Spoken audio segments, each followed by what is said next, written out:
ബാലതാര vision അവതരിപ്പിക്കുന്നു new Rajasthan marbles നക്ഷത്രങ്ങൾ തിളങ്ങുന്നു. നിങ്ങൾക്കായി അവതരിപ്പിക്കുന്നത് ന്യൂ രാജസ്ഥാൻ മാർബിൾസ്, തിരുവനന്തപുരം, ചേർത്തല, കോട്ടയം, ചിറയൻകീഴ്.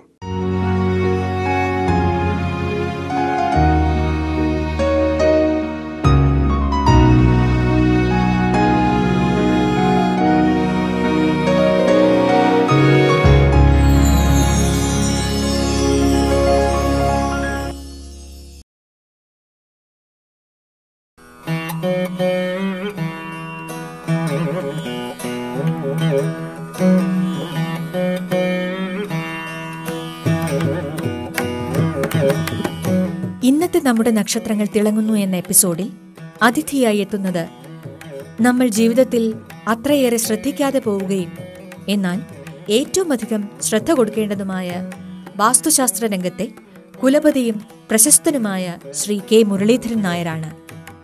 വാസ്തുശാസ്ത്ര രംഗത്തുള്ള തന്റെ 35 വർഷത്തെ അനുഭവ സമ്പത്തുകൾ അദ്ദേഹം നമ്മളോടൊപ്പം പങ്കുവയ്ക്കുന്നു.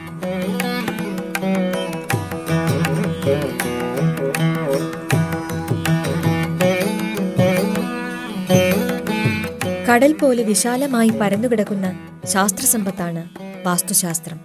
ഇതിൽ നിന്ന് അറിവ് നേടി ഗുണഗണങ്ങൾ തിരിച്ചറിഞ്ഞ് എളിമയോടെ തന്റെ കർമ്മരംഗത്ത് സേവനമനുഷ്ഠിക്കുന്ന ശ്രീ കെ മുരളീധരൻ നായർ തന്റെ ഈ അറിവിനും നേട്ടത്തിനും പിന്നിൽ ഭഗവാന്റെയും അമ്മയുടെയും ഗുരുവിന്റെയും കൃപാകടാക്ഷം ഒന്നു മാത്രമാണെന്ന് വിശ്വസിക്കുന്നു. അല്പജ്ഞാനത്തോടെ വാസ്തുവിന്റെ പേരിൽ നടത്തുന്ന നിർമ്മാണ രീതികളിൽ നിന്നും വ്യത്യസ്തമായി വാസ്തു നിർമ്മാണ രംഗത്തെ തന്റെ കണ്ടെത്തലുകൾ അദ്ദേഹം തുടരുന്നു.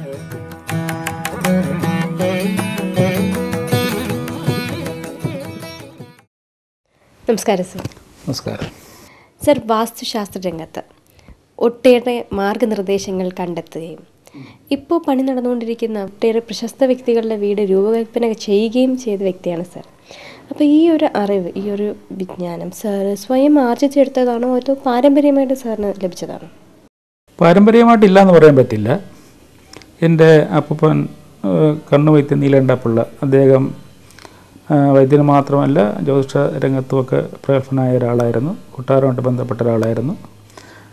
അദ്ദേഹത്തിന് ഒരു മകളെ ഉണ്ടായിരുന്നുള്ളൂ, അതെൻ്റെ അമ്മയാണ്. അമ്മയ്ക്ക് ഞങ്ങൾ 5 പേരാണ്, അതിൽ ഞാൻ രണ്ടാമത്തെ ആളാണ് ഞാൻ.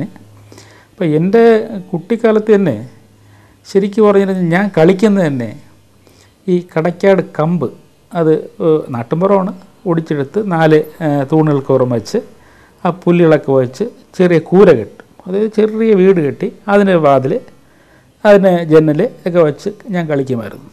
അപ്പോൾ കളിക്കുന്ന കൂട്ടുകാർ അവർ വന്ന് രസത്തിന് വേണ്ടി ഇങ്ങനെ തട്ടിയിട്ടൊക്കെ പോകും. അപ്പോൾ എനിക്ക് ഭയങ്കരമായിട്ട് അരിശമുണ്ടാവും. എങ്കിലും കുട്ടിക്കാലത്തെ കളിയുണ്ട്, എങ്കിലും വീണ്ടും ഞാനുണ്ട്. അതുപോലെ ഞാൻ ഈ ശംഖുമുത്തൊക്കെ പോകുമ്പോഴും കടപ്പുറത്തൊക്കെ പോകുമ്പോഴും അവിടെയും ഇതുപോലെ മണൽ വാരി കൂമ്പാരം കൂട്ടി വെച്ചിട്ട് അതിനൊരു വാതിൽ, പോകുന്ന വഴി തിരിച്ചു വരുന്ന വഴി, ഇങ്ങനെയൊക്കെ. അപ്പോൾ എൻ്റെ കുട്ടിക്കാലത്ത് മുതൽ തന്നെ ഈ രംഗത്ത് വളരെയധികം വാസന ഉണ്ടായിരുന്നു. അത് കുറേശ്ശെ വളർന്നു വന്നു. എങ്കിലും പഠിച്ചതും കാര്യങ്ങളൊക്കെ വേറെ ഒന്നിലേക്കാണ്, ജോലി കിട്ടിയത് വേറെ ഒന്നിലേക്കാണ്. എങ്കിലും എൻ്റെ ഉള്ളിൽ ഇത് കിടന്നു. ഈശ്വരൻ്റെ സഹായം കൊണ്ട്, ഈശ്വരൻ്റെ സഹായം ചെയ്യേ ഉള്ളൂ, സാക്ഷാൽ ഗണപതി ഭഗവാന്റെയും എൻ്റെ അമ്മ ദേവിയുടെയും സഹായം കൊണ്ട് കണ്ണൂർ വെച്ച് എൻ്റെ ഗുരുവിനെ ഞാൻ കണ്ടെത്തി. അദ്ദേഹമാണ് ഈ വാസ്തു ശാസ്ത്രരംഗത്തിൻ്റെ ബേസായിട്ടുള്ള കാര്യങ്ങളെല്ലാം പറഞ്ഞു തരികയും എങ്ങനെ വേണം, ഏരിയയിൽ വേണം, പ്രകൃതി എന്താണ്, അല്ലെങ്കിൽ ഊർജ്ജ ലെവൽ എങ്ങനെയാണ്, ഇതിൻ്റെ എല്ലാ കാര്യങ്ങളും വാസ്തുശാസ്ത്ര രംഗത്തിൻ്റെ എല്ലാ കാര്യങ്ങളും പറഞ്ഞു തന്നത് ദാമോദരൻ നമ്പൂരി എന്ന് പറയുന്നത്, പയ്യന്നൂർ ദാമോദരൻ നമ്പൂരി. അദ്ദേഹം 1979 മരിച്ചുപോയി. അദ്ദേഹമാണ് എനിക്ക് ഇതിൻ്റെ ബേസായിട്ടുള്ള കാര്യങ്ങളെല്ലാം പറഞ്ഞു തന്നത്. സർ, നമ്മൾ ഇപ്പോൾ ജീവിക്കുന്ന ഈ ഒരു കാലഘട്ടം എന്ന് പറഞ്ഞാൽ വാസ്തുശാസ്ത്രത്തിന് ഏറെ ഇമ്പോർട്ടൻസ് ഉള്ളൊരു കാലഘട്ടമാണ്. നമ്മുടെ പ്രേക്ഷകർക്ക് അതിനെപ്പറ്റി കൂടുതൽ അറിയാൻ ഒരുപാട് ആഗ്രഹമുണ്ട്. നമുക്ക് ആദ്യം തന്നെ ഒരാളൊരു വീട് വെക്കണം എന്ന് ആഗ്രഹിക്കുമ്പോൾ ഏത് രീതിയിലുള്ള ഒരു ഭൂപ്രകൃതിയാണ് കണ്ടെത്തുക? ഈ ഭൂപ്രകൃതിയെപ്പറ്റി പറഞ്ഞ ഒരുപാട് കാര്യങ്ങൾ പറയാനുണ്ട്. അത് പണ്ട് കാലത്ത് നമുക്ക് ശരിക്കും പറഞ്ഞിരുന്നല്ല, ഒരു വീട് ഉണ്ടെങ്കിൽ ഒരു 1-2 കിലോമീറ്റർ കഴിഞ്ഞിട്ടാണ് പണ്ട് കാലത്തൊക്കെ ഒരു വേറെ വീട് കാണുന്നത്. അത് ഒരു തറവാട് ഒക്കെ ഉദ്ദേശിക്കുന്നത്. പിന്നെ ചെറിയൊരു അവരോട് ബന്ധപ്പെട്ട ചെറിയ പണിക്കുള്ള വീടുകളൊക്കെ കാണും. ശരിക്കും നല്ലൊരു വീട് ഉണ്ടായിരുന്നിരുന്നില്ല ആ പ്രദേശത്ത് പിന്നെ വേറൊരു വീട് തറവാട് ഉണ്ടാകുന്ന സാധ്യതയില്ല. ആ കാലമെല്ലാം പോയി.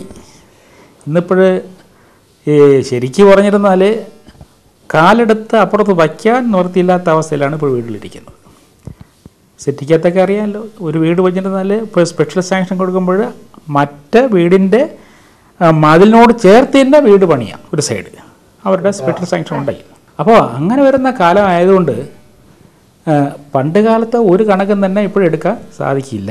എന്നാലും നമുക്ക് സ്ഥലങ്ങൾ ഏത് രീതിയിൽ നോക്കണം എന്ന് ചോദിച്ചതുകൊണ്ട് അത് ഞാൻ പറയാം. ഒരു 10-15 സെൻറ്റ് തറയുണ്ടെങ്കിൽ നമുക്ക് ആ ഭൂമി നമ്മൾ വീട് വയ്ക്കാൻ പോകുന്ന ഭാഗം മട്ടപ്പെടുത്തണം. 15 എന്നല്ല 5 സെൻറ്റ് ആയിരുന്നാലും ഞാൻ പറയണം, വീട് വയ്ക്കാൻ പോകുന്ന ഭൂമി ആ മട്ടപ്പെടുന്നത് വെട്ടി നിരപ്പാക്കണം. നിരപ്പാക്കിയ ശേഷം അതിൽ വൃക്ഷങ്ങളുണ്ടാവും, ആ വൃക്ഷങ്ങൾ മുറിച്ച് കളയേണ്ടി വരും, അതും മുറിച്ച് മാറ്റേണ്ടി വരും. അപ്പോൾ അങ്ങനെ ചെയ്യുമ്പോൾ ആദ്യമായിട്ട് നമ്മൾ ചെറിയ ഉറുമ്പുകൾ മുതൽ ചെറിയ ചെറിയ പ്രാണികൾ വരെയുള്ള അവരുടെ വാസസ്ഥലം നമ്മൾ ഇല്ലാതാക്കുകയാണ്. നമ്മളൊരു മനുഷ്യന് വസിക്കാൻ ഒരു വീടുണ്ടാക്കുമ്പോൾ അവരുടെ വാസഗ്രഹം നമ്മൾ ഇല്ലാതാക്കുന്നു. അതിന് പരിഹാരമായിട്ടും കൂടാതെ ഒരു വൃക്ഷം നമ്മൾ ഒരു വലിയ വൃക്ഷമല്ല നിൽക്കണ മുറിച്ച് മാറ്റുകയാണെങ്കിൽ ആ വൃക്ഷത്തിൽ വസിക്കുന്ന പക്ഷികളും മറ്റുള്ള ജീവജാലങ്ങളും പലതും ഉണ്ടാകും. അപ്പോൾ അവരുടെയും വാസസ്ഥലങ്ങൾ നമ്മൾ ഇല്ലാതാക്കുന്നുണ്ട്. അപ്പോൾ അതിനൊക്കെ ഒരു പരിഹാരമായിട്ടാണ് നമ്മൾ വാസ്തുബലി അല്ലെങ്കിൽ വാസ്തു പൂജയൊക്കെ ചെയ്യുന്നത്. അത് ഇതെല്ലാം ഭൂമിയെല്ലാം ക്രമപ്പെടുത്തി മട്ടപ്പെടുത്തിയ ശേഷം അത് വാസ്തുബലി അല്ലെങ്കിൽ വാസ്തു പൂജ നമ്മൾ ചെയ്യും. അത് ചെയ്യുന്നത് തന്നെ നമുക്ക് വടക്ക് കിഴക്കേ ഭാഗം, അതായത് നമ്മുടെ വസ്തുവിൻ്റെ വടക്ക് കിഴക്കേ ഭാഗം, ഈശാന കോണെന്ന് പറയും. വാസ്തുദേവൻ്റെ തല വരുന്ന ഭാഗമാണ് സ്ഥിരവാസ്തു എന്ന് പറയും. അത് ആ ഭാഗത്ത് വടക്ക് കിഴക്കേ ഭാഗത്തിരുന്നാണ് ഈ പൂജ ചെയ്യുന്നത്. വേറെ ഭാഗത്തിരുന്ന് ചെയ്തുകൂടെ എന്ന് കേട്ടാൽ ചെയ്യാം, എങ്കിലും അതിനെ ശാസ്ത്രീയമായിട്ട് ആ ഭാഗത്താണ് പവർ. നമുക്ക് വീടിൻ്റെയൊക്കെ ഒരു വീട് പണിഞ്ഞു കഴിഞ്ഞാൽ പൂജാമുറിക്ക് സ്ഥാനം എന്ന് പറഞ്ഞാൽ വടക്ക് കിഴക്കേ ഭാഗത്താണ്. അതാണ് അതിൻ്റെ സിസ്റ്റം. അപ്പോൾ ഇത് കഴിഞ്ഞ ശേഷം മാത്രമാണ് ഇപ്പോൾ നമുക്ക് ഭൂമി മട്ടപ്പെടുത്തി കഴിഞ്ഞു, നമ്മൾ പിന്നെ ഈ പൂജ ചെയ്ത് കഴിഞ്ഞു. അതിനുശേഷം നമുക്ക് അടുത്തൊരു ഇത് ചെയ്യേണ്ടത് ഈ വീട് പണിയുന്നതിന് ചുറ്റും അത് നമ്മൾ കെട്ടണം ശരിക്കും. അപ്പോൾ സാധനങ്ങൾ ഇറക്കുന്നതിനും മറ്റും ഒരു ഭാഗം വിടണം, എന്നിട്ട് 3 ഭാഗം നമുക്ക് മതിൽ കെട്ടണം. മതിൽ കെട്ടിയ ശേഷം ഒരു കിണർ സ്ഥാപിക്കും. കിണർ ഇപ്പോൾ പല സിറ്റിക്കകത്തുള്ള കാര്യങ്ങളല്ല, എങ്കിലും ഞാൻ ആധികാരികമായിട്ട് പറയും, സിറ്റിക്കകത്ത് കിണർ എടുത്തുകൂടെന്നല്ല, കിണറെടുക്കുക സ്ഥലമുണ്ടെങ്കിൽ ചെയ്യാം.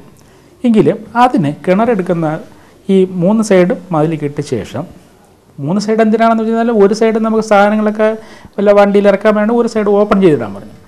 എന്നിട്ട് കിണറിന് സ്ഥാനം കാണും. കിണറിന് സ്ഥാനം ശരിക്കും പറഞ്ഞിരുന്നാൽ കുംഭം, മീനം, മേടം രാശികളിൽ എടുക്കുക. അതേ വടക്ക് കിഴക്ക് ഭാഗം ഇങ്ങനെ രീതിയിൽ മകരത്തിലേക്കും എടുക്കുന്നുണ്ട്, എങ്കിലും ഞാൻ പറയുകയാണ് ഈ 3 രാശിയാണ് ഏറ്റവും മീനൻ രാശിയാണ് ഏറ്റവും ഉത്തമമായ രാശി, വടക്ക് കിഴക്കേ മൂലയോട് ചേർന്ന് വരുന്ന ഭാഗം. അപ്പോൾ അവിടെയാണ് കിണറിൻ്റെ സ്ഥാനം എന്ന് പറയുന്നത്. അപ്പോൾ കിണർ അവിടെ അങ്ങനെ ഒരു കിണറും എടുത്ത ശേഷം മാത്രമാണ് നമുക്ക് ഈ വീടിൻ്റെ ഈ കുറ്റി സ്ഥാപിക്കുന്നതും തറക്കല്ലിടുന്നതൊക്കെ. ഇതാണ് അതിൻ്റെ സിസ്റ്റം. സാർ, ഒരു വീട് നിർമ്മിക്കാൻ ആരംഭിക്കുമ്പോൾ തന്നെ നമ്മൾ വാസ്തു സംബന്ധമായി ശ്രദ്ധിക്കേണ്ട കാര്യങ്ങൾ എന്തൊക്കെയാണ്? നമുക്ക് ഞാൻ നേരത്തെ പറഞ്ഞ രീതിയിൽ നമ്മൾ ഒരു സ്ഥലം കണ്ടെത്തി അതിനെ നമ്മൾ എല്ലാം ക്രമപ്പെടുത്തി അത്യാവശ്യം ചുറ്റുമല കെട്ടി ഒരു കിണർ എല്ലാം കുഴിച്ച് കഴിഞ്ഞാൽ പിന്നെ നമ്മൾ ആ ഒരു വീടിനൊരു പ്ലാൻ തയ്യാറാക്കണം. ഒരു പ്ലാൻ തയ്യാറാക്കുമ്പോൾ തന്നെ 1-2 കാര്യം പ്രത്യേകം ശ്രദ്ധിക്കണം. വീടിന് അടുക്കള ഏത് ഭാഗത്ത് വരണം, പൂജാമുറി അകത്ത്. പൂജാമുറിയിലത്തെ എല്ലാവർക്കും ഒരു പൂജാമുറി ചെയ്യാൻ പിന്നെ നല്ല സ്ഥല പരിമിതി ഉണ്ടാകും. അഥവാ പൂജാമുറി എടുക്കുകയാണെങ്കിൽ അത് ഏത് ഭാഗത്ത് വരണം, പ്രധാനപ്പെട്ട ബെഡ്റൂമെല്ലാം ഏത് ഭാഗത്ത് വരണം, ഡ്രോയിങ് ഡൈനിങ് ഹാള് ഇങ്ങനെ വരണം. ഇങ്ങനെ ഒരു മനസ്സിൽ നമുക്കൊരു കണക്കൂട്ടൽ വേണം. അപ്പോൾ ഇങ്ങനെ അവർ തയ്യാറാക്കി ഒരു റഫായിട്ടൊരു പ്ലാൻ വരച്ചെടുത്ത ശേഷം ഈ വാസ്തുശാസ്ത്രമായിട്ട് അറിയത്തക്ക ഒരു വ്യക്തിയെ കൊണ്ടുകൊടുത്തിട്ട് ഇത് അതിൻ്റെ എവിടെയൊക്കെ എങ്ങനെയൊക്കെ വരണമെന്നുള്ളത് അവരെ കൊടുത്തൊന്ന് കറക്റ്റ് ചെയ്യിപ്പിക്കണം. അപ്പോൾ അത് ഞാൻ പറയാം എങ്ങനെയൊക്കെ. ശരിക്കും പറഞ്ഞിരുന്നാൽ ബെഡ്റൂമെല്ലാം തന്നെ തെക്ക് ഭാഗത്തേക്ക് വരണം. പ്ലാനിൽ നമ്മൾ നേരത്തെ അങ്ങനെ വരച്ചെടുത്താൽ മതി. അപ്പോൾ കന്നിമൂല, അതായത് തെക്ക് പടിഞ്ഞാറ് മൂലയാണ് കന്നിമൂല, നിരതി കോൺ എന്ന് പറയുന്നത്. അപ്പോൾ കന്നിമൂല, അതായത് ആ കന്നിമൂല ബെഡ്റൂം, പല ആൾക്കാരും ചോദിച്ചു കന്നിമൂല ബെഡ്റൂം മാസ്റ്റർ ബെഡ്റൂം എടുക്കാമോ, ദമ്പതികൾ കിടക്കാമോ എന്നൊക്കെ ഒരുപാട് സംശയങ്ങളുണ്ട്. ശരിക്കും പറഞ്ഞാൽ ഏറ്റവും ഭദ്രമായിട്ടുള്ളതും സാമ്പത്യം, ദാമ്പത്യം, ആരോഗ്യം, മാനസികം, ഉണർവ്, ഉന്മേഷം എല്ലാ കാര്യത്തിനും കന്നിമൂല ബെഡ്റൂം തന്നെ എടുക്കണം. ദമ്പതിമാർ അവിടെ തന്നെ കിടക്കുകയും വേണം. അതാണ് ഏറ്റവും ഉത്തമം. ഇത് പ്രാക്ടിക്കലായിട്ട് ഞാൻ കഴിഞ്ഞ 10-30 വർഷം എൻ്റെ പുറകിലൊക്കെ നിന്ന് എടുത്തും ചെയ്തും ചെയ്യിപ്പിച്ചും ഇങ്ങനെ കൊടുത്തും അങ്ങനെ തെളിയിച്ചിട്ടുള്ള കാര്യമാണ്. ഞാൻ തറപ്പിച്ച് പറയാം. കഴിയുമെങ്കിൽ ഒരു 10-35 വയസ്സെല്ലാം കഴിഞ്ഞാൽ ദമ്പതിമാർ തെക്കോട്ട് തല വെച്ച് കിടക്കണം. തെക്ക് ഭാഗത്ത് തല വെച്ച് കിടക്കണം. അതിനെന്തെങ്കിലും തടസ്സമോ കാര്യം ഉണ്ടെങ്കിൽ കിഴക്കോട്ട് തല വെച്ച് കിടക്കണം. ഒരു കാരണവശാലും തല പടിഞ്ഞാറോട്ടോ വടക്കോട്ടോ വയ്ക്കരുത്. പണ്ട് കാലം വരെ അറിയാവുന്ന സബ്ജക്റ്റ് തന്നെയാണ്. എങ്കിലും ചില ആൾക്കാർ അയ്യോ മരിച്ച ആൾക്കാരല്ലേ തെക്കോട്ട് തല വെച്ച് കിടക്കുന്നത് എന്ന് ചോദിക്കും. അങ്ങനെയല്ല, തെക്കാണ് ഏറ്റവും ദമ്പതിമാരായിട്ട് കിടക്കുന്നത് ഏറ്റവും ഉത്തമം. ഞാൻ നേരത്തെ പറഞ്ഞല്ലോ, ഇതിനൊക്കെ ഏറ്റവും നല്ലത്. പിന്നെ അപ്പോൾ തെക്ക് ഭാഗത്ത് എല്ലാ കഴിയുന്ന തെക്ക് ഭാഗത്തേക്ക് വരുന്ന റൂമുകൾ ബെഡ്റൂമാക്കി എടുക്കുക. അടുക്കള എവിടെ വരണം എന്ന് ചോദിച്ചിരുന്നാൽ ഏറ്റവും ഉന്നതമായ സ്ഥാനം അഗ്നികോണാണ്. തെക്ക് കിഴക്ക് മൂല അഗ്നികോണാണ് അടുക്കളയ്ക്ക് 1-ാം സ്ഥാനം. 2-ാം സ്ഥാനം ശരിക്ക് എവിടെ നിന്ന് ചോദിച്ചിരുന്നാൽ വായു കോണാണ്, വടക്ക് പടിഞ്ഞാറ് ഭാഗത്ത്. 3-ാം സ്ഥാനം എന്നിട്ട് വടക്ക് കിഴക്കേ ഭാഗം, ഈശാന്യകോൺ. അപ്പോൾ പണ്ട് കാലം മുതൽ പല ആൾക്കാരും എന്നോട് ചോദിച്ചിട്ടുണ്ട്, ഞങ്ങളുടെ തറവാട്ടിലെല്ലാം തന്നെ പിന്നെ ഈ വടക്ക് കിഴക്ക് ഭാഗത്താണ് അടുക്കള വന്നത്, ഇപ്പോൾ പിന്നെ എന്താണ് ഇങ്ങനെ മാറ്റുന്നതൊന്നുമല്ല. ഈ കേരളത്തിൽ പ്രത്യേകിച്ച് നമുക്ക് ഇവിടെ നിന്ന് കിട്ടുന്ന കാലാവസ്ഥ, ഇവിടുത്തെ ഭൂപ്രകൃതി, ഇതിൻ്റെ എല്ലാം കണക്കും കാര്യങ്ങളും നോക്കിയിട്ട് പണ്ട് കാലം പോലെ തന്നെ വടക്ക് കിഴക്കേ ഭാഗത്ത് അടുക്കള സ്ഥാനം വരുന്നുണ്ട്. അതിനൊരു തെറ്റൊന്നുമില്ല. എന്നാൽ ആധികാരികമായിട്ട് വാസ്തുശാസ്ത്രപരമായിട്ട് കണക്കെടുക്കാമെങ്കിൽ നമുക്ക് വാസ്തുശാസ്ത്രം വെച്ചാൽ കേരളത്തിലുള്ള മാത്രമല്ല, ഭൂമിയുടെ ആയിട്ടുള്ള എല്ലാം ഒന്ന് തന്നെയാണ്. ഇവിടെ പ്രത്യേകമായിട്ട് എഴുതിയൊന്നും വെച്ചിട്ടില്ല. അപ്പോൾ ഇവിടുത്തെ കാര്യങ്ങൾ നോക്കി വരാമെങ്കിൽ 1-ാം സ്ഥാനം അഗ്നികോണ് തന്നെയാണ്, 2-ാം സ്ഥാനം വായുകോണാണ്, 3-ാം സ്ഥാനം ഈശാന്യം കൊണ്ട് കൊടുത്തോണ്ട് യാതൊരു തെറ്റുമില്ല. അപ്പോൾ പണ്ട് തന്നെ നമ്മുടെ ഈ ആരുടെ കണക്കുള്ള വീടൊക്കെ വയ്ക്കുമ്പോൾ കിഴക്ക് ഭാഗത്തേക്ക് തള്ളി അടുക്കള നിൽക്കും, അല്ലെങ്കിൽ വടക്ക് ഭാഗത്തേക്ക് തള്ളി നിൽക്കാറുണ്ട്. അവിടെ തന്നെ മീനരാശിയിൽ കിണറും കൊടുക്കുന്നുണ്ട്. ഇപ്പോഴും ആരയിൽ കൊടുക്കുന്നുണ്ട്, ഒരു തെറ്റുമില്ല. പിന്നെ പറയുന്ന കൂട്ടത്തിൽ അത് എങ്ങനെ ഏരിയയിൽ വരണമെന്നിട്ടാൽ ഇതിങ്ങനെ എൻ്റെ പറയാൻ പറ്റുള്ളൂ. ഈ ഫ്ലാറ്റുകളൊക്കെ പണിയുമ്പോൾ കൂടുതലും ഈ ഞാൻ പറഞ്ഞ 2-ാം സ്ഥാനം എന്ന് പറഞ്ഞാൽ ഈ വടക്ക് പടിഞ്ഞാറേ ഭാഗം വരുമ്പോൾ നമുക്ക് ഇപ്പോഴും തന്നെ ആഹാരം പാകം ചെയ്യാൻ നിൽക്കുന്നത് സൂര്യൻ, അതായത് കിഴക്കോട്ട് തിരിഞ്ഞു നിന്നാണ്. അപ്പോൾ അഗ്നികോണിലാണെങ്കിൽ നമുക്ക് കിഴക്കോട്ട് തിരിഞ്ഞു നിന്ന് ആഹാരം പാകം ചെയ്യാം. ഈശാന്യകോണിൽ അടുക്കള എടുത്തിരുന്നാലും കിഴക്കോട്ട് നിന്ന് ആഹാരം പാകം ചെയ്യാം. അപ്പോൾ പല ആൾക്കാരും ചോദിച്ചിട്ടുണ്ട് വായു കോണിൽ വന്ന് എന്താണ്, കാരണം വായു ഉണ്ടെങ്കിൽ സൂര്യൻ നേരെ നിന്നാൽ കറക്റ്റായിട്ട് സൂര്യപ്രകാശം കിട്ടില്ല. വായു കോണിൽ പടിഞ്ഞാറോട്ട് നിന്ന് ആഹാരം പാകം ചെയ്യാം. കാരണം ഉച്ച കഴിഞ്ഞാൽ സൂര്യൻ അങ്ങോട്ട് പോവുകയാണല്ലോ. അപ്പോൾ അവിടെ അങ്ങനെ അപ്പോൾ ഈ ഒരുമാതിരിപ്പെട്ട ഫ്ലാറ്റുകൾക്കൊക്കെ ഏകദേശവും വരുന്നത് ആ ഭാഗത്തേക്കാണ് വരുന്നത്. അടുത്ത് ഇതിനകത്ത് വരുന്നത് പൂജാമുറി. അപ്പോൾ 2 നില കെട്ടിടം പണിയാണെങ്കിൽ പൂജാമുറി ഒരു കാരണവശാലും ഫസ്റ്റ് ഫ്ലോറിൽ ചെയ്യരുത്, ഗ്രൗണ്ട് ഫ്ലോറിൽ തന്നെ ചെയ്യണം. എർത്തോട്ട് ബന്ധപ്പെട്ടാണ് പൂജാമുറി ഇരിക്കാൻ വേണ്ടി. പല ആൾക്കാരും ഇതിനെ ഈ സ്റ്റെപ്സ് എല്ലാം കഴിഞ്ഞ് ഉയരൊക്കെ കണ്ട് വിശാലമായിട്ട് അത് പകുതി അതിൻ്റെ ഗുണം എന്ന് പറഞ്ഞാൽ 50% കിട്ടുള്ളൂ. താഴെ തന്നെ കൊടുക്കണം. ഭൂമിയോട്ട് ബന്ധപ്പെട്ട് തന്നെയാണ് പൂജാമുറിയുടെ ഇത്. അത് അമ്പലങ്ങളിലേക്ക് കണക്കായിരുന്നായതിന് എല്ലായിരുന്നാലും തന്നെ നമുക്ക് ശരിക്കും പറഞ്ഞിരുന്നാൽ ഈ താഴെ തന്നെ പവർ എന്ന് പറയുന്നത് ഭൂമിയോട്ട് ബന്ധപ്പെട്ട് തന്നെയാണ് ശരിക്കും പറയാൻ നല്ലത്. അപ്പോൾ പ്ലാൻ നമ്മൾ തയ്യാറാക്കുമ്പോൾ പൂജാമുറി നമുക്ക് ഗ്രൗണ്ട് ഫ്ലോറിൽ തന്നെ സജ്ജീകരിക്കുമ്പോൾ കഴിയുമെങ്കിൽ വടക്ക് കിഴക്കേ ഭാഗം ഈശാന കോണെന്നുള്ള ഭാഗത്ത് പൂജാമുറി വരുന്നതാണ് ഏറ്റവും ഉത്തമം. അതല്ലെങ്കിൽ ഈ പറഞ്ഞ ഈ കന്നിമൂല എന്ന് പറഞ്ഞ തെക്ക് പടിഞ്ഞാറേ ഭാഗത്ത് പൂജാമുറി എടുക്കുക. അതിനും സാധിച്ചില്ലെങ്കിൽ വീടിൻ്റെ മധ്യഭാഗം ബ്രഹ്മസ്ഥാനം, അവിടെ ശരിക്കും പറഞ്ഞാൽ ബ്രഹ്മസ്ഥാനം പിന്നെ വേറെ കെട്ടിത്തിരിഞ്ഞോ എന്ന് പറയാം, ഒഴിഞ്ഞു കിടക്കണം.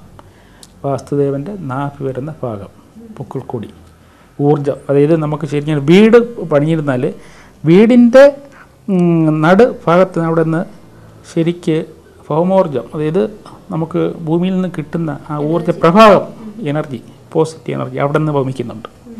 ചുറ്റും കിട്ടുന്ന വേറെ ഇതവിടെ. അപ്പോൾ അതുകൊണ്ടാണ് അവിടെ കെട്ടി അടച്ച് വിളയരെന്ന് പറഞ്ഞത്. അപ്പോൾ ഗ്രന്ഥങ്ങളിൽ അവിടെയും പൂജാമുറി വയ്ക്കാമെന്ന് പറയുന്നുണ്ട്. അവിടെയും പൂജാമുറി സ്ഥാപിക്കാമെന്ന് പറയുന്നു. പൂജാമുറി ചെയ്യുമ്പോൾ ഈ പടങ്ങൾ വിളക്ക് കത്തിക്കുമ്പോൾ തന്നെ പ്രത്യേകം ശ്രദ്ധിക്കേണ്ടത് കിഴക്കോട്ടും പടിഞ്ഞാറോട്ടും തീനാളം വരത്തക്ക രീതിയിൽ നമ്മൾ തൊഴുന്നത് കിഴക്കോട്ടും പടങ്ങളെല്ലാം പടിഞ്ഞാറോട്ടും വരത്തക്ക രീതിയിൽ ക്രമീകരിക്കണം. പക്ഷേ അതിനെന്തെങ്കിലും അസൗകര്യം കാര്യങ്ങളുണ്ടെങ്കിൽ കിഴക്കോട്ട് വന്നിരുന്നാലും ദോഷമൊന്നുമില്ല. അപ്പോൾ അടുത്ത് പിന്നെ പ്രധാനമായിട്ട് നോക്കേണ്ടത് സ്റ്റെയർ കേസ്. ഒരു വീടിൻ്റെ പുറത്തോട്ടല്ല അകത്തോട്ട് തന്നെ നമ്മൾ സ്റ്റെയർ കേസ് കൊടുക്കുകയാണ്. ഒരു കാരണവശാലും ബ്രഹ്മസ്ഥാനം നട് മധ്യത്തിൽ കറങ്ങി അടിച്ച് സ്റ്റെയർ കേസ് അവിടെ വരരുത്. നമ്മുടെ പൂമുഖവാതിൽ നേരെ കയറുന്ന ഭാഗത്ത് സ്റ്റെയർ കേസ് കൊടുക്കരുത്. പൂമുഖവാതിൽ തുറന്ന് നേരെ പടിക്കെട്ട് വരത്തക്കരുത്. അങ്ങനെ പണിഞ്ഞിരുന്നാൽ വീടിൻ്റെ സമ്പത്ത് നിലനിൽക്കില്ല. പിന്നെ ഇതുപോലെ ഈ സ്റ്റെയർ കേസ് ഏത് രീതിയിലാണ് രൂപകൽപ്പന ചെയ്യാൻ ചോദിച്ചെന്നാൽ കഴിയുമെങ്കിൽ ക്ലോക്ക് വൈസിലായിരിക്കും കയറിപ്പോകേണ്ടത്. ആൻറ്റി ക്ലോക്ക് വൈസ് വരുന്നത്. പിന്നെ ഭൂമി സൂര്യനെ ചുറ്റുന്ന അതേ ആംഗിളിൽ തന്നെയാണ് പടിഞ്ഞാറ് വടക്ക് കിഴക്കോട്ട്, അതായത് ഇടത്തുനിന്ന് വലത്തോട്ട്. അപ്പോൾ സ്റ്റെയർ കേസ് കൊടുക്കുന്നത് ഒന്നുകിൽ തെക്കോട്ട് നോക്കി കയറി കറങ്ങി വരിക, വലത്തോട്ട് കറങ്ങി വരിക, അതല്ല ഈ പടിഞ്ഞാറോട്ട് നോക്കി കയറുക. ഈ രീതിയിൽ ക്രമീകരിക്കുക. പല ആൾക്കാരും ചോദിക്കുന്ന ഒരു സംശയം ഇതിനകത്തുള്ളത് അമിതമായ സൂര്യപ്രകാശം കൂടുതൽ കിട്ടുന്നതിന് വേണ്ടിയൊക്കെ ചിലപ്പോൾ പിന്നെ ധാരാളം വിൻഡോയൊക്കെ ഫ്രണ്ടിൽ കൊടുക്കും. പക്ഷേ അധികമായ അമൃതം വിഷമെന്ന് പറഞ്ഞ പോലെ ചൂടുകൊണ്ട് ആ വീടിനകത്തിരിക്കാൻ പറ്റില്ല. അപ്പോൾ ഇതെല്ലാം ഊർജ്ജ ക്രമീകരണമാണ്. ആവശ്യത്തിന് വേണ്ടിയുള്ള പ്രകാശം, ആവശ്യത്തിന് വേണ്ടിയുള്ള വായു, ഇതെല്ലാം. പിന്നെ ധാരാളം കാറ്റടിച്ച് കിട്ടുന്നുണ്ട്. ഈ അടുത്ത കാലത്ത് ഒരു സംഭവം കൂടെ പറയാം. ഞാനൊരു അയാൾ നേരത്തെ ഒരു ഫ്ലാറ്റ് വാങ്ങിയിരുന്ന ആളാണ്. ഫ്ലാറ്റ് വാങ്ങി അയാൾക്ക് പറഞ്ഞ് എനിക്ക് കടൽ കാണണം. അപ്പോൾ ദൂരെയാണ് കടൽ കിടക്കുന്നത്, നല്ല കാറ്റെന്ന് പറഞ്ഞിട്ട് ആ രീതിയിൽ തന്നെ എടുത്തു. പക്ഷേ ഇപ്പം എന്താ പറയുക, കാറ്റ് കാരണം ആ പുള്ളിക്ക് വീട്ടിൽ കഴിയാൻ വയ്യാത്ത അവസ്ഥയാണ്. ജനൽ കംപ്ലീറ്റ് അടച്ചാൽ ഒട്ടും കാറ്റ് കിട്ടില്ല. അപ്പോൾ അമിതമായ കാറ്റ് കാരണം ആ ഫ്ലാറ്റ് അയാൾ വിൽക്കേണ്ടി വന്നു. അപ്പോൾ അങ്ങനെയുള്ള ഭാഗങ്ങളിലൊക്കെ അവർ ആ രീതിയിൽ പ്ലാൻ, പിന്നെ ബിൽഡിങ്ങിൻ്റെ തന്നെ സ്ട്രെച്ചിൽ തന്നെ അല്പം സ്വല്പം ചരിച്ച് മുളച്ചൊക്കെ ഈ എയർ പാസിംഗ് എല്ലാം കറക്റ്റ് ചെയ്യും. അപ്പോൾ ഇത് ഞാൻ പറയുന്നത് വായു വരുന്നിരുന്നാലും അല്ലെങ്കിൽ പിന്നെ സൂര്യപ്രകാശം വരുന്നാലും അമിതം രണ്ടിനും പാടില്ല, മിതമായിരിക്കണം. എങ്കിൽ മാത്രമേ അതിൽ വസിക്കുന്ന ആൾക്കാർക്ക് സുഖമുണ്ടാകുള്ളൂ. ധാരാളം കാറ്റിങ്ങനെ അടിച്ചാൽ നമുക്ക് ആദ്യം നല്ല സുഖം തോന്നും, ഒരു കോട്ടാവി കിട്ടി ഇരുന്നങ്ങ് ഉറങ്ങും. നിന്ന ഊർജ്ജത്തെ വന്ന ഊർജ്ജം ഔട്ട് ചെയ്യും കേട്ടോ. ചൂട് കൂടുതലുണ്ടെങ്കിലും ഇരിക്കാൻ പറ്റില്ല. അപ്പോൾ ഈ കാര്യങ്ങളൊക്കെ നോക്കി ഒരു പ്ലാൻ വരച്ച് ആദ്യമേ പണിയുന്നതായിരിക്കും ഏറ്റവും ഉത്തമം. സർ, പല സ്ഥലങ്ങളിലും വീട് വെക്കാൻ വേണ്ടി വാങ്ങിച്ച സ്ഥലങ്ങൾ കുഴിയെടുക്കുമ്പോൾ അവിടെ അസ്ഥികൂടങ്ങൾ കണ്ടിട്ടുണ്ട്. അതുപോലെ പല സ്ഥലങ്ങളിലും ദുരാത്മാക്കളുടെ സഞ്ചാരമുണ്ടെന്നും അതുകൊണ്ട് അപമൃത്യു വരാൻ പറ്റുള്ള ചാൻസ് ഉണ്ടെന്നും അങ്ങനെ പല ആൾക്കാരും പറഞ്ഞു കേട്ടിട്ടുണ്ട്. ഇങ്ങനെയൊക്കെ ഉള്ള സ്ഥലങ്ങളിൽ നമ്മൾ വാങ്ങിക്കുമ്പോൾ ഈ ദോഷങ്ങൾ ഒഴിവാക്കി അവിടെ വീട് കിട്ടാനുള്ള സാഹചര്യം ഉണ്ടാവുമോ? അതിനുള്ള എന്തെങ്കിലും മാർഗങ്ങളുണ്ടോ? ഇത് സാധാരണ എല്ലാവരും ചോദിക്കുന്ന ചോദ്യവും പല ആൾക്കും സംശയമുള്ള സബ്ജക്റ്റ് തന്നെയാണ്. ഈ വാസ്തുശാസ്ത്ര ഗ്രന്ഥത്തിൽ തന്നെ പറയുന്നത് എല്ലിൻ്റെ അംശവും കരിക്കട്ട മൂടി ഇതൊന്നും തന്നെ പാടില്ലാത്ത ഭൂമി കണ്ടെത്തണം എന്നാണ് പറയപ്പെടുന്നത്. പക്ഷേ അത് ഈ 21-ാം നൂറ്റാണ്ടിൽ നടക്കുമോ? അത് നടക്കില്ല. കാരണം ഈ അസ്ഥിത്വണ്ടില്ലാത്ത ഒരു ഭൂമി നമുക്കിപ്പോഴും ഇവിടെ കിട്ടില്ല. ഇത്രയും കാലങ്ങൾ ഇങ്ങോട്ട് കഴിഞ്ഞ് വരുമ്പോഴേ ഒരു മൃഗത്തിനെങ്കിലും ഒരു പട്ടിയെങ്കിലും കുഴിച്ചിടാത്തൊരു ഭൂമിയായി നമുക്ക് കിട്ടാൻ പാടുണ്ടോ? അപ്പോൾ അസ്ഥിത്വണ്ടില്ലാത്തൊരു ഭൂമി ശരിക്കും പറഞ്ഞാൽ കിട്ടില്ല. ഏതെങ്കിലും ഒരു മൃഗത്തിൻ്റെ അല്ല എന്തെങ്കിലും കിട്ടും, നമ്മൾ ദഹിപ്പിച്ചു കഴിഞ്ഞാൽ പോലും അതിൻ്റെ അസ്ഥി വരും. അപ്പോൾ അതെല്ലാം ഈ കാർവർണ്ണത്തേക്കോട്ട് കണക്കെടുക്കണമെന്നേ ഞാൻ പറയുള്ളൂ. അപ്പോൾ അസ്ഥിത്വണ്ടില്ലാത്തൊരു ഭൂമി ഇല്ലാത്ത ഭൂമി എങ്ങനെ കണ്ടെത്താൻ സാധിക്കില്ല. എവിടെയെങ്കിലുമൊക്കെ നമ്മളൊരു 10,000 സെൻറ്റ് ഭൂമി വാങ്ങിച്ചാൽ അതിൻ്റെ ഏതെങ്കിലും ഒരു ഭാഗം ഇതുണ്ടാവും. പിന്നെ വീടിൻ്റെ സംബന്ധമായിട്ട് വീട് നമ്മൾ ഫൗണ്ടേഷൻ ഒരു പക്ഷേ നമുക്ക് ഒരു ഫൗണ്ടേഷനൊക്കെ എടുക്കുന്ന സമയത്ത് ഈ അസ്ഥിത്വമുണ്ടോ അതുപോലെ എന്തെങ്കിലും കാര്യം കാണുകയാണെങ്കിൽ അവ പരിപൂർണമായിട്ട് എടുത്ത് മാറ്റിയിട്ട് അവിടെ നല്ല മണ്ണൊക്കെ ഇട്ട് വീട് പണിയുന്നതിൽ യാതൊരു തെറ്റുമില്ല. വാസ്തുശാസ്ത്രം എന്ന് പറഞ്ഞാൽ അന്ധവിശ്വാസം പ്രചരിപ്പിക്കാൻ ഞാൻ പറയില്ല, അത് തെറ്റാണ്. ഈ സിറ്റിക്കകത്ത് തന്നെ നമുക്കിപ്പോൾ 2-3 സെൻറ്റ് തറയൊക്കെ വാങ്ങിച്ചൊരു വീട് വയ്ക്കുന്നവർക്ക് ഈ പറയുന്ന ഗ്രന്ഥങ്ങളിൽ പറയുന്ന എല്ലാ കാര്യങ്ങളും ഉൾക്കൊള്ളാൻ സാധിക്കില്ല. അതൊക്കെ പണ്ട് കാലത്ത് ശരിയായിട്ട് നടക്കും. ഒരു അസ്ഥിത്വണ്ടും കാര്യങ്ങളും വീടിനകത്ത് ഭൂമിക്ക് അടിയിൽ കിടന്ന് പറഞ്ഞിട്ട് പോകും. ആരും ഒന്നും ചെയ്യുന്നില്ല. ഇനി നമുക്ക് സാറിൻ്റെ കുടുംബത്തിനെ ഒന്ന് പരിചയപ്പെടാം. ഇതെൻ്റെ അച്ഛനാണ്, പേര് കുട്ടൻപിള്ള. ഇത് അമ്മ, പേര് ജേതമ്മ. ഇത് എൻ്റെ വൈഫ് ഗീത, ഗവൺമെൻറ് പ്രസ്സിൽ വർക്ക് ചെയ്യുകയാണ്. എനിക്ക് 2 പെൺകുട്ടികളാണ്. മൂത്ത മകൾ ഇത് ഇന്ദു, രണ്ടാമത്തെ മകൾ നമ്മുടെ എല്ലാവരും മദ്രാസിലാണ്. അവളുടെ പേര് ലക്ഷ്മി. ഇളയ സണ്ണിലയുടെ പേര് അനിൽകുമാർ. ഒരു അണുശക്തി നിലയം കൽപ്പാക്കം അവിടെ വർക്ക് ചെയ്യുകയാണ്. ഇതാണ് എൻ്റെ കുടുംബം. സാർ, ഇപ്പോൾ സാറ് ആർക്കിടെക്ട്സിനോ അല്ലെങ്കിൽ എൻജിനീയേഴ്സിനോ ക്ലാസ്സുകൾ എടുക്കുന്നുണ്ടോ? അതുപോലെ അതുമായിട്ട് റിലേറ്റ് ഇപ്പോൾ ഏതെങ്കിലും സാറിന് കുടുംബക്ഷേത്രം ഉണ്ടാവുമല്ലോ, അപ്പോൾ അവിടെ ആരാധിക്കുകയോ പ്രതിഷ്ഠകളോ ഒക്കെ ഉണ്ടോ? വാസ്തുശാസ്ത്ര വിജ്ഞാന പീഠം എന്നൊരു സ്ഥാപനം ഉണ്ട്. അതിൻ്റെ പ്രസിഡൻ്റാണ് ഞാൻ. അതിൽ പ്രഗത്ഭരായ അധ്യാപകരുണ്ട്. അതിൽ പ്രവർത്തിക്കാൻ വളരെയധികം ആൾക്കാരുണ്ട്.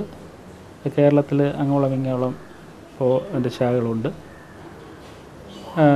ഒരുപാട് ആർക്കിടെക്ചർ ബിരുദാനന്തര വിദ്യാർത്ഥികളും അല്ലാതെ എൻജിനീയേഴ്സും എല്ലാം തന്നെ ഇവർ പഠിക്കുന്നുണ്ട്, അവർ പഠിപ്പിക്കുന്നുണ്ട്. അവർക്ക് ഇതിൽ വാസ്തുശാസ്ത്രം പറഞ്ഞു കൊടുക്കുന്നതിന് അവർക്ക് വളരെയധികം മെച്ചമുണ്ട്. കാരണം പ്ലാൻ ഇനി ആരുടെയും മുൻപ് പോയി ചോദിക്കാതെ അവർക്ക് ഇത് മനസ്സിലാക്കിയിരുന്ന അതിനനുസരിച്ച് ഡിസൈൻ ചെയ്യാൻ സാധിക്കും. അതെ, അവർക്ക് ഏറ്റവും ഡിസൈൻ ചെയ്യുന്നവർക്ക് ഏറ്റവും വലിയ ഉപകാരമാണ്. കാരണം ഈ വാസ്തുശാസ്ത്രം മനസ്സിലാക്കിയിരുന്ന ആ രീതിയിൽ രൂപകൽപ്പന ചെയ്യാൻ വളരെ എളുപ്പമാണ്. അപ്പോൾ വളരെയധികം ആൾക്കാർ ഇപ്പോഴും ഈ അടുത്ത കാലത്തിൽ ഭയങ്കരമായിട്ട് ആൾ കൂടിയിട്ടുണ്ട് കേട്ടോ, പഠിക്കാൻ വേണ്ടി. പണ്ടത്തെ പോലെ ഒന്നുമല്ല, വളരെയധികം ഈ രംഗത്ത് വളർച്ചയാണ് കാണുന്നത്. പിന്നെ കൂടാതെ ഈ ഈവനിങ് ക്ലാസ് എന്ന് ഉദ്ദേശിക്കുന്നത് ഗവൺമെൻറ് ഉദ്യോഗസ്ഥർ ഒരുപാട് ഈവനിങ് ക്ലാസ്സിലേക്ക് ആവശ്യപ്പെടുന്നുണ്ട്. അപ്പോൾ അതിന് വേണ്ടിയിട്ടുള്ള ശ്രമമാണ് ഈവനിങ് ക്ലാസ് കൂടെ പഠിപ്പിച്ചു കൊടുക്കാൻ വേണ്ടിയുള്ളത്. അപ്പോൾ അതുകൊണ്ട് ഇപ്പോൾ ഈ വാസ്തുശാസ്ത്ര വിജ്ഞാനപീഠം എന്നുള്ള സ്ഥാപനം ശരിക്കും പറഞ്ഞാൽ കേരളം വിട്ട് എന്നെ പുറത്തോട്ട് പോകുന്നുണ്ട്. എൻ്റെ പഠനശാഖ അങ്ങനെ പോകുന്നുണ്ട്. അതിലെനിക്ക് അതിൻ്റെ പ്രസിഡൻ്റായിട്ടിരിക്കുന്നതുകൊണ്ട് ഒരു അഭിമാനമാണുള്ളത്.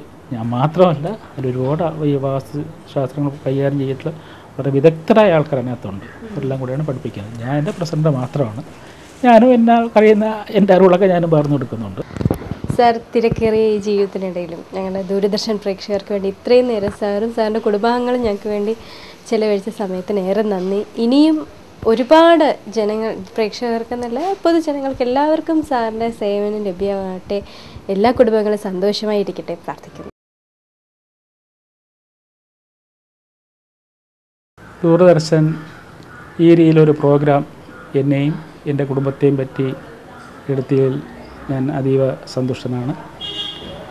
വാസ്തുശാസ്ത്ര സംബന്ധമായ കാര്യങ്ങൾ പൊതുജനങ്ങൾക്ക് ദൂരദർശൻ വഴി അറിവ് പകർന്നു കൊടുക്കുന്നതിൽ എനിക്ക് ഏറ്റവും അതീവമായി സന്തോഷിക്കുന്ന ഒരു വ്യക്തിയും കൂടെയാണ്. കൂടാതെ എൻ്റെ കഴിവുകൾ ഇനിയും പൊതുജനങ്ങൾക്ക് പറഞ്ഞു കൊടുക്കുന്നതിനും അത് പ്രാക്ടിക്കലായിട്ട് ഞാൻ നിന്ന് ചെയ്തു കൊടുക്കുന്നതിനും എന്നാൽ കഴിയുമായിട്ട് ഞാൻ ശ്രമിക്കും. ഇപ്പോഴും തന്നെ അത് ചെയ്തു കൊടുക്കുന്നുണ്ട്. അതിന് ഈശ്വരൻ എനിക്ക് അതിനുള്ള ശക്തിയും പ്രചോദനവും തന്നിരുന്നാൽ എൻ്റെ ആരൊക്കെയുള്ളിടത്തോളം കാലം ഈ ഫീൽഡിൽ ഉറച്ചു നിൽക്കും. നന്ദി, നമസ്കാരം.